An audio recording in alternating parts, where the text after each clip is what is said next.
Roshipal, തലസ്ഥാനത്തേക്ക് UDF പ്രവർത്തകരുടെ ഒഴുക്കാണ്. Team VDS സർക്കാർ ഇന്ന് അധികാരത്തിലേക്കുന്നു. ടീം റിപ്പോർട്ടർ സർവ്വസജ്ജമായി കഴിഞ്ഞിരിക്കുന്നു. രാവിലെ 10 മണിക്കാണ് സെൻട്രൽ സ്റ്റേഡിയത്തിൽ മുഖ്യമന്ത്രി VD സതീശന്റെ നേതൃത്വത്തിലുള്ള 21-അംഗ മന്ത്രിസഭ സത്യപ്രതിജ്ഞ ചെയ്യുക. ഗവർണർ രാജേന്ദ്ര വിശ്വനാഥ് ഹാളിലേക്ക് സത്യവാചകം ചൊല്ലിക്കൊടുക്കും. മുഖ്യമന്ത്രിയടക്കം 14 പേർ പുതുമുഖങ്ങളാണ്, 2 വനിതകൾ. മുഖ്യമന്ത്രിയടക്കം 12 പേരാണ് മന്ത്രിസഭയിലെ കോൺഗ്രസ് അംഗങ്ങൾ.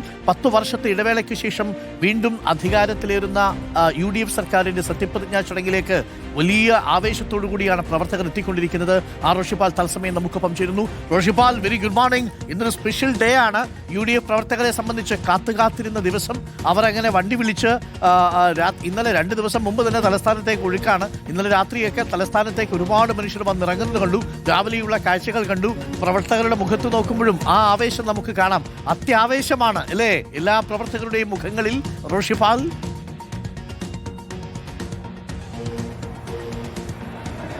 അരുൺകുമാർ, വലിയ ആവേശവും ആത്മവിശ്വാസവും ഒക്കെ പ്രവർത്തകരുടെ മുഖത്ത് കാണാം. കാരണം 10 വർഷത്തിന് ശേഷം ലഭിച്ച ഭരണമാണ്. അത് ആഘോഷമാക്കാൻ വേണ്ടിയാണ്. നമ്മൾ പറഞ്ഞില്ലേ, കഴിഞ്ഞ ഒരു 3 ദിവസമായി തലസ്ഥാനത്തേക്ക് കാസർഗോഡ് മുതൽ ഇങ്ങോട്ടേക്ക് പ്രവർത്തകരുടെ ഒഴുക്കായിരുന്നു. ഇവരൊക്കെ ഏതാണ്ട് 5:45 തന്നെ ഈ സ്റ്റേഡിയത്തിന്റെ പരിസരത്ത് അതിന്റെ എൻട്രി ഏരിയയിൽ കാത്തിരിക്കുകയായിരുന്നു. അവിടെ നീണ്ട നിരയായിരുന്നു. അവർ പിന്നീട് അകത്തേക്ക് പ്രവേശിച്ചപ്പോൾ അവർ സന്തോഷമാണ്. ആദ്യ നിരയിൽ ഇരിപ്പിടം ഉറപ്പിക്കാൻ വേണ്ടി ഓടി എത്തുകയായിരുന്നു. ഇവിടുത്തെ ഞങ്ങൾ എത്ര ഞങ്ങൾ 2 ദിവസം മുന്നേ എത്തിയിട്ട് ഞങ്ങളുടെ എത്ര ആവേശകരമായ ഒരു സത്യപ്രതിജ്ഞയാണ്. കേരളം 10 വർഷത്തിന് ശേഷമുള്ള കാത്തിരിപ്പിന് ശേഷം കിട്ടിയതാണ്. അപ്പൊ ഞങ്ങൾ അത്ര അതെ, ഇത് തന്നെയാണ് അവരുടെ ഉമ്മൻചാണ്ടിക്ക് ശേഷം കേരളം കാണുന്ന ഏറ്റവും നല്ല മുഖ്യമന്ത്രി. അതിന്റെ തുടക്കം.